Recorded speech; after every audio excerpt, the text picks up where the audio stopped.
Okay भाई लोग, तो चलिए शुरू करते हैं। वैसे तो मैंने अपने फेवरेट स्टार की काफ़ी सारी मूवीज थिएटर में जाके देखी है बिग स्क्रीन पर, लेकिन उनका ये वाला कैरेक्टर उनके बाकी पिछले कैरेक्टर से अलग से शाइन करता है। अमेय पटनायक प्लेड बाय अजय देवगन, और ये उनकी जिंदगी की 75वीं रेट पर मूवी बनी है रेड 2।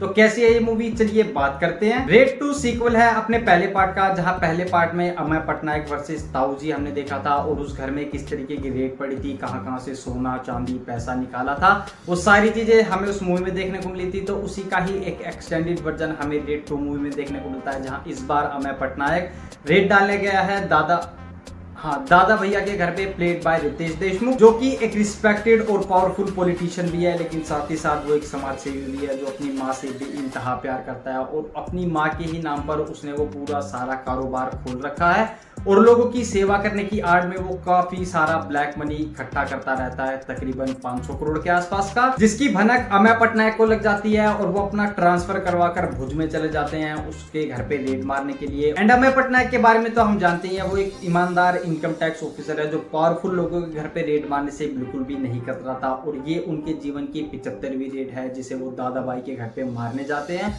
और वहां से सोना चांदी पैसा वो भर भर कर निकालते हैं, और वो सारा निकालने में जो उनकी जद्दोजहद लगती है वो हमें इस मूवी में देखने को मिलता है। तो ये था इन दो पावरफुल कैरेक्टर्स का इंट्रोडक्शन, और इन दोनों को मैंने पावरफुल क्यों कहा है इसके बारे में मैं आपको आगे चलकर बताऊंगा, लेकिन उससे पहले इस कहानी की सिनॉप्सिस के बारे में बात कर लेते हैं। स्टोरी शुरू होती है उनके करियर की 74वीं रेड से, और इसी रेड के दौरान उन्हें दादा भैया के खिलाफ एक क्लू मिलता है, और उसी को पता लगाने के लिए, मतलब वो करप्ट हैं या नहीं, और उनके घर पे रेड मारने के लिए वो एक खेला खेलते हैं, जिसके चलते वो अपने आप को करप्ट और रिश्वत लेने के जुर्म में खुद को ट्रांसफर दिलवा लेते हैं भुज में, जहां पर दादा भैया का पूरा राज है। वो लोगों की सेवा करते हैं, लोगों को उनके पैरों पर खड़ा होने में मदद करते हैं, और दुनिया जहान के जितने भी सोशल वर्क है वो इसको करते हैं, और इसी के चलते वो वहां के एक पावरफुल पॉलिटिशियन है, साथ ही साथ लोकप्रिय नेता भी। एंड इसी दौरान अमेय पटनायक अपना ट्रांसफर करवाकर भुज में चले जाते हैं, एंड वहां जाकर वो दादा भैया के खिलाफ काफी सारे सबूत इकट्ठा करते हैं, और इन्हीं सबूतों के बिना पर वो उनके घर पे रेड मारने चले जाते हैं। लेकिन इस रेड में उन्हें पहले तो कुछ नहीं मिलता। दादा भैया ने अपना सारा पैसा, अपना सारा ब्लैक मनी हवाला के थ्रू, एक फाउंडेशन के थ्रू वाइट करवा लिया है, और इसी के चलते अमेय पटनायक की नौकरी पर अब बात आ जाती है, और इसी की वजह से उनको सस्पेंड भी किया जाता है। जहां सस्पेंड होने के बावजूद भी वो अपना काम नहीं रोकते, और दादा भैया के खिलाफ सबूत इकट्ठा करते चले जाते हैं, जिसके चलते क्लाइमैक्स तक आते आते वो दादा भैया को घुटनों पर ले आते हैं। और जैसा हमने पहली मूवी में देखा था, दाऊ जी की तरफ से काफी सारी फौज आ गई थी अमेय पटनायक और उनकी टीम को मारने के लिए। सेम क्लाइमैक्स इस मूवी के लिए भी लिखा गया है, क्योंकि दादा भैया एक लोकप्रिय नेता है, उन्होंने लोगों के लिए काफी कुछ किया है, और एक ईमानदारी का चोला उन्होंने लोगों के सामने पहना हुआ है, जिसके चलते लोग उनको बचाने के लिए अमेय पटनायक और उनकी टीम को मारने के लिए आ जाते हैं। लेकिन क्लाइमैक्स में उनकी मां आकर उन सबको रोक देती है, और दादा भैया को उनके कर्मों की सजा क्लाइमैक्स में जाकर मिलती है।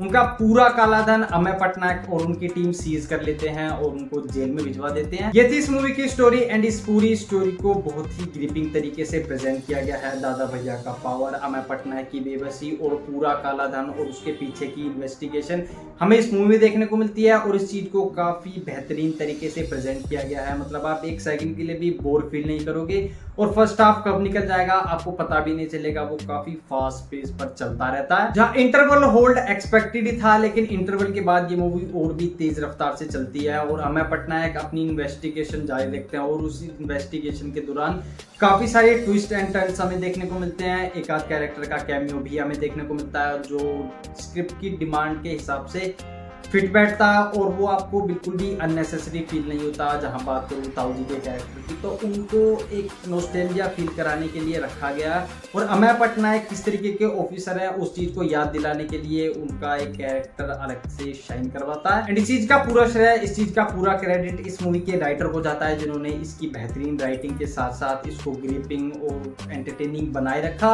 और ये मूवी कब शुरू होकर कब खत्म हो जाएगी आपको पता भी नहीं चलेगा, और एक आध इमोशनल एंगल आपको इस मूवी में देखने को मिलेगा।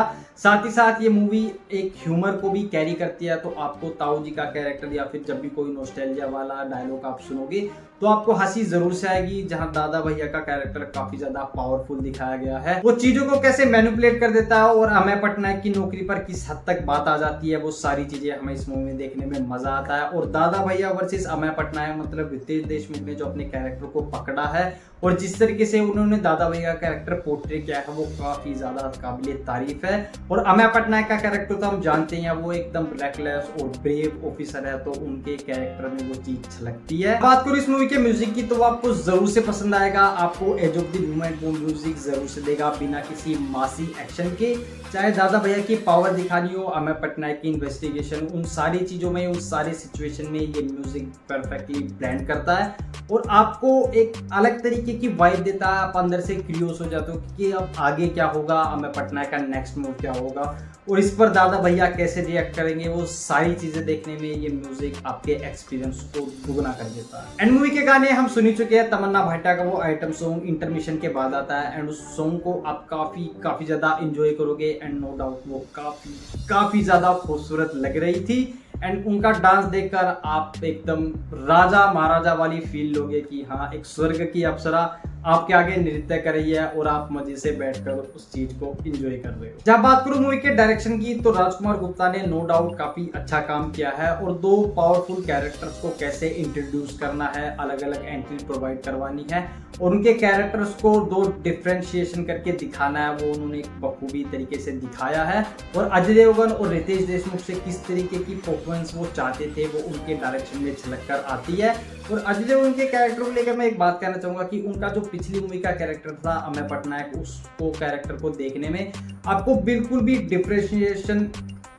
डिफरेंशिएशन फील नहीं होगा। जैसा पहली मूवी में हमें अमेय पटनायक का कैरेक्टर दिखा था, सेम इस मूवी में भी हमें अमेय पटनायक का कैरेक्टर देखने को मिलता है। बस इस बार उसके तौर तरीके थोड़े अलग हो जाते हैं, वो थोड़ा अलग तरीके से सोचता है और एक अलग तरीके से रेड मारने की कोशिश करता है। वहीं रितेश देशमुख ने काफी अच्छा काम किया है एंड मैं हमेशा कहता हूँ रितेश देशमुख और आर माधवन जब भी नेगेटिव रोल में आते हैं वो अलग से शाइन करते हैं, नील कर देते हैं और इस मूवी में भी रितेश देशमुख ने काफी अच्छा काम किया है।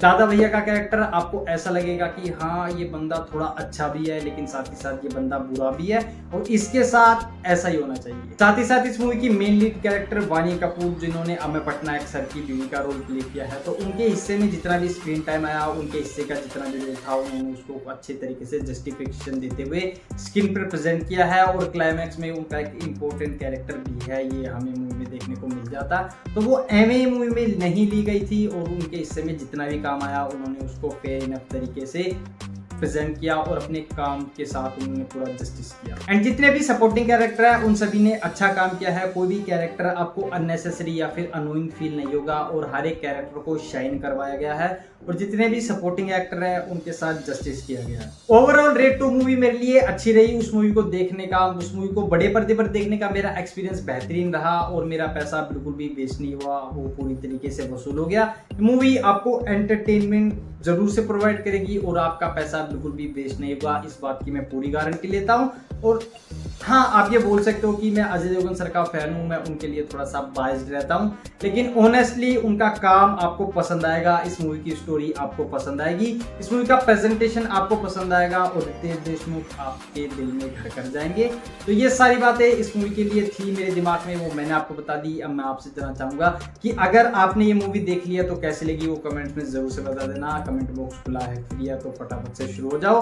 और ये वीडियो अच्छा लगा हो तो लाइक कर देना, अपने फिल्मी दोस्तों के साथ जरूर से शेयर कर देना, उस चैनल पर कैसे नहीं है तो सब्सक्राइब जरूर से कर लेना। बाकी मिलूंगा आपसे फिर किसी वीडियो में, तब तक के लिए खुश रहिए और देखते रहिए रिएक्शन टाइम।